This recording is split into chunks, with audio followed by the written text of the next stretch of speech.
আখাউড়ায় নববধূর হাতে স্বামী খুন, ঘাতক স্ত্রীকে গ্রেফতার করেছে পুলিশ। এহসানুল হক রিপন। ব্রাহ্মণবাড়িয়ায় আখাউড়ায় বিয়ের মাত্র ৮ দিনের মাথায় স্ত্রীর হাতে নির্মম হত্যার শিকার হলেন স্বামী মেহেদী হাসান। শুক্রবার মধ্যরাতে পৌর শহরের মসজিদ পাড়ায় এ হত্যার ঘটনা ঘটে। মেহেদী হাসান পৌর শহরের মসজিদ পাড়ায় বীর মুক্তিযোদ্ধা ইসমাইল হোসেনের বাড়ির ভাড়াটিয়া। এ ঘটনায় পুলিশ স্ত্রী জান্নাত আক্তারকে আটক করেছে। প্রাথমিক জিজ্ঞাসাবাদে স্বামীকে হত্যার কথা স্বীকার করেছেন জান্নাত আক্তার। মেহেদী হাসান মৃত জলফু মিয়ার ছেলে। তার পৈতৃক বাড়ি কুমিল্লার বুড়িচং উপজেলায়। গত ২০-২৫ বছর ধরে মাকে নিয়ে মসজিদ পাড়ায় ভাড়া বাসায় বসবাস করতেন।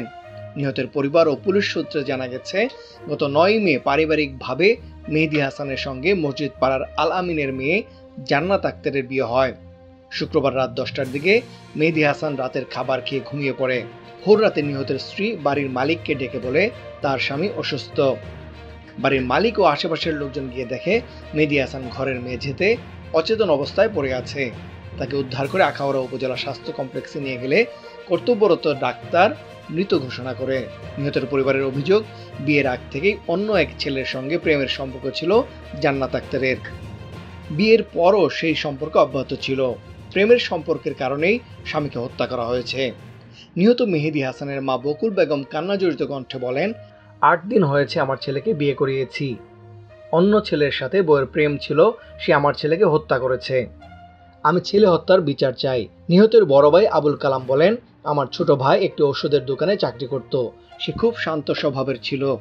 তার স্ত্রী ঘুমের ট্যাবলেট খেয়ে অচেতন করে শ্বাসরোধ করে হত্যা করেছে। এই বিষয়ে জানতে চাইলে আখাউড়া থানার অফিসার ইনচার্জ মোহাম্মদ সমীর উদ্দিন জানান, প্রাথমিক জিজ্ঞাসাবাদে জান্নাত আক্তার তার স্বামীকে হত্যার কথা স্বীকার করেছে। বিয়ের পর থেকে সে তার স্বামীকে মেনে নিতে পারছিল না।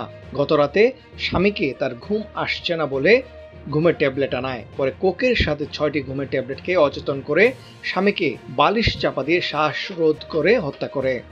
মরদেহ উদ্ধার করে ময়নাতদন্তের জন্য ব্রাহ্মণবাড়িয়া সদর হাসপাতালে পাঠানো হয়েছে। তানভীর হাসান, সারাবেলা ডেস্ক, ব্রাহ্মণবাড়িয়া।